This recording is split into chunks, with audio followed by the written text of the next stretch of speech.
अब एक आम आदमी अपनी खैर मनाए। बिजली एक मर्तबा फिर महंगी कर दी गई है, लेकिन आपको यह बताता चलूं कि है ये रियासत मदीना, और चूंकि पिछला वाला चोर और उससे पिछला वाला डाकू था, इसलिए यह इजाफा एन जस्टिफाइड है। कौन है जो इसे गुनाह का बिल वास्ता या बिला वास्ता जिम्मेदार है?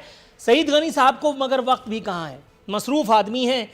फरमा रहे हैं कि पीटीआई दूसरी मुत्तहदा है, ये भी बता रहे हैं पुल बंद नहीं कर रहे, निगरानी अलबत्ता सख्त कर देंगे।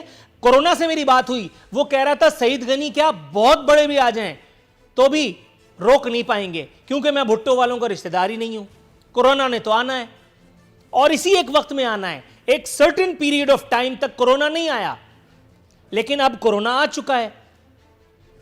सईद गनी साहब ने अलबत्ता ऑल पाकिस्तान प्राइवेट या ऑल सिंध प्राइवेट या what ever private schools management के लिए या एसोसिएशन के लिए एक माली दिलबस्तगी का सामान जरूर कर दिया है। स्कूल्स खोल दिए हैं, अब बच्चे जाने और कोरोना जाने। सानू की नए पाकिस्तान में भी पुरानी हरकत और सकनात का सिलसिला जारी है। बिजली एक मर्तबा फिर महंगी कर दी गई है, लेकिन आपको यह बताता चलूं कि है ये रियासत मदीना, और चूंकि पिछला वाला चोर और उससे पिछला वाला डाकू था, इसलिए यह इजाफा एन जस्टिफाइड है। कमर्शियल गैस और एलपीजी नरखों में भी इजाफा कर दिया गया है। यूटिलिटी स्टोर्स पर जहां से एक आम आदमी को राशन कम से कम मुयस्सर आ जाया करता था, अब पता नहीं एक आम आदमी यूटिलिटी स्टोर से अपना खाली हाथ लेकर के घर वालों को कैसे फेस करेगा। स्टोरी जिस पर बात करना मकसूद है वो ये कि नून लीग, हमारी प्यारी नून लीग, दिल के छाले फोड़ने पर उतर आई है। नवाज शरीफ साहब को इंसाफ मिलने की तवक्को नहीं, ये कहना है नून लीग का, उस नून लीग का जिसने एक नहीं, दो नहीं, 3 मरतबा वजारत उज़्मा भुगताई। खैर से भारी भरकम काबीना और हैवी मैंडेट लेकर के उसी चोरी छुपे की मुलाकातों से 3 अदवार भुगताए, और आज वो हमें ये बता रहे हैं कि इस एक पाकिस्तान में इंसाफ नाम की कोई चिड़िया नहीं, और साबिक वजीर आजम 3 मरतबा के, उसको इंसाफ नहीं मिलने का।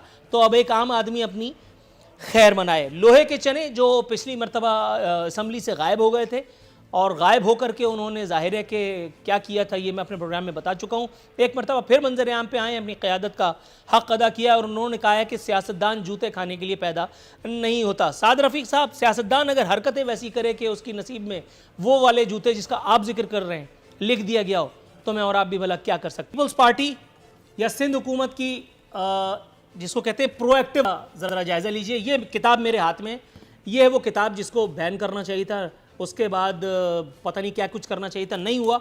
ये किताब खोलते ही आपको यहाँ अंदर के ये जो सफ़ा है, इस एक सफ़े पर कोरोना से बचाव की एहतियाती तदाबीर बताई गई हैं। इसमें 1 2 3 4 5 6 तस्वीरें, 6 कार्टून छाप करके, और आपको बताया गया है कि अगर आपको कोरोना है तो इजराइल अलैहिस्सलाम बिल्कुल आपके दरवाजे पे खड़े हैं। अगर आपको नज़ला खांसी आया तो वो आपको बिल्कुल, जिसको कहते हैं अल्लाह माफ़ करे, गर्दन से पकड़ करके डायरेक्ट जहन्नम में ले जाएंगे। और अगर आपने कोरोना से बच गए तो फिर बहुत सारे मामलात आपके जो है वो हल हो जाएंगे। जिस तरह विद ऑल ड्यू रिस्पेक्ट कहना पड़ता है कि पाकिस्तान तहरीक इंसाफ की इस हुकूमत में तमाम मसाइल का हल नवाज शरीफ की गिरफ्तारी है, उसी तरह से यहाँ ऐसा लगता है इस एक सूबे में कि अगर आपने कोरोना वायरस पर काबू पा लिया तो आप कुत्ते के कांटे की वैक्सीन भी लोगों को देने में कामयाब हो जाएंगे, आप लोगों को पीने का साफ पानी देने के काम हो जाएंगे। सिंध हुकूमत की अगर फ़ालियत की बात की जाए, सिंध हुकूमत चाहे तो अपना वर्जन देने के लिए मेरे प्रोग्राम इस वक्त हम कर रहे हैं, हमसे रब्ता कर सकती है। हम रब्ता कर रहे हैं तो हमें कोई रब्ता नहीं कर पा रहा, या हमारा फ़ोन उठाने की जहमत किसी को नहीं हो रही। बहरहाल कोई मसरूफियत आड़े आ रही होगी। लेकिन सिंध हुकूमत की फ़ालियत की अगर हम बात करें तो हुकूमती ज़ोमा और हुकूमती वज़रा का काम ये रह गया है कि अब नित नई ज़बरदस्त, इसमें कोई दो राय नहीं, इसमें तारीफ़ बनती है कि ज़बरदस्त आलीशान वसी अरीज़ और कुशादा सड़कों का इफ्तिताह, और उसकी तस्वीर, नादिर व नायाब तस्वीर ट्विटर अकाउंट्स पर जो है वो शेयर की जाती हैं, और उसके नीचे किसी इलाके का नाम होता है, किसी इंटीरियर के। मैं खुदा ना खास्ता कोई तासुब की बात नहीं कर रहा, लेकिन मैं जिस जगह बैठा हुआ ये प्रोग्राम कंडक्ट कर रहा हूँ, जिस तरह से मैं यहाँ आता हूँ या जिस तरह से मैं अपने लोगों को सफ़र करते देखता हूँ, इस एक जगह जहाँ पर यहाँ की हुकूमत का हेडक्वार्टर है, इस एक शहर में, आप बिलीव करें अगर आप कराची से बाहर हैं, यहाँ चलने को रास्ता मुयस्सर नहीं, यहाँ चलाने को गाड़ी, एक सड़क का टुकड़ा मुयस्सर नहीं। जिस वक्त मेरी गाड़ी के टायर किसी सड़क को पा लेते हैं, आप यकीन कीजिए मैं और मेरी गाड़ी दोनों अशश कर उठते हैं, झूम उठते हैं।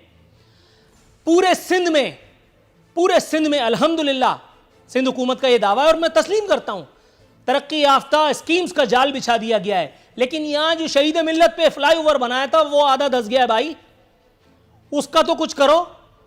और उसको भी छोड़ो, वो तो चल ही रहा है 70 सालों से, जमहूरियत, आजाद है जमहूर, ये देखो, इसका तो कुछ करो, इसका तो कुछ करो इससे पहले कि वो लोग जिनके बारे में बात कर रहा हूं अगर वो खुदा ना खास्ता अपनी मनमानी पे उतर आए। रियासत के ग्रिड को चैलेंज करना खुदा ना खास्ता ये कोई एडवाइजेबल ऑप्शन नहीं है, ये कोई एडवाइजेबल ऑप्शन नहीं है। लेकिन गवर्नेंस किसका काम है? हुकूमत का। हुकूमत कहां है?